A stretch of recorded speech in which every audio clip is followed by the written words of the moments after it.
Principal সাহেব একটু দেখেন কি কি লাগে আমাকে জানান, জানাইলে আমি বাকি পেপারস গুলা দিব। না তেমন কিছু লাগবে না, আশা করি হয়ে যাবে। আর কিছু লাগলে আমি আপনাকে জানাবো। আচ্ছা ঠিক আছে। কিরে সৈগা হালা কর হালা, এটা ভিতরে তুই কি করস? তুই কি করস এই জায়গায়? এবার যা, তুই এনে এসেছিস কে? এনে প্রিন্সিপালের লগে কথা কইতাছি, তুই যা। এই ভাই হোনেন, কয়দিন আগেও আর হুন্ডা আরে সহ আটকে রাখছে, চিকল দিয়া বাইন্দা রাখছে। আমি যে সারা আনছি, আমি ওই কিরে সৈগা হালা কর হালা, কত না কিল লাগা তোরে সারা আনছি যে কানসার নিচে দিম। জি, একটা অনাকাঙ্ক্ষিত ঘটনা ঘটছিল, তখন ও যাই আমাকে ছুটে আনছিল। বাবু বন্ধু তুমি যাও, আমি পরে তোমার সাথে কথা বলবো না। হ্যাঁ যাও। ওই বেটা জামু মানে কি আপনার ফ্রেন্ড নাকি? জি, একটু ওই মাথা পাখন। এই বেটা আমার মাথা পাগল কস, কান কানসা গরম বানালাম।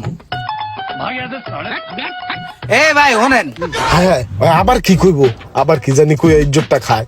কালকে আরে আমেরিকাতে থ্রেট করছে, আরে কোন পোলাই বলে হারাইবো, আরে এখন লইয়া আমেরিকা যামু, যাইয়া ওই ঝামেলা সলভ করে পরে বাংলাদেশ আমু।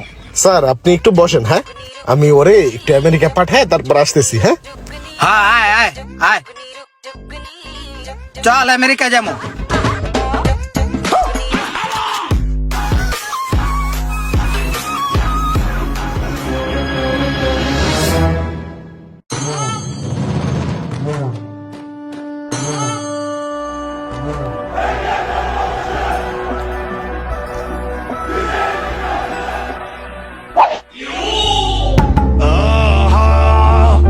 কি সমস্ত মানুষের সাথে ফ্রেন্ডশিপ রাখে, অনেকটাই অবাক হলাম।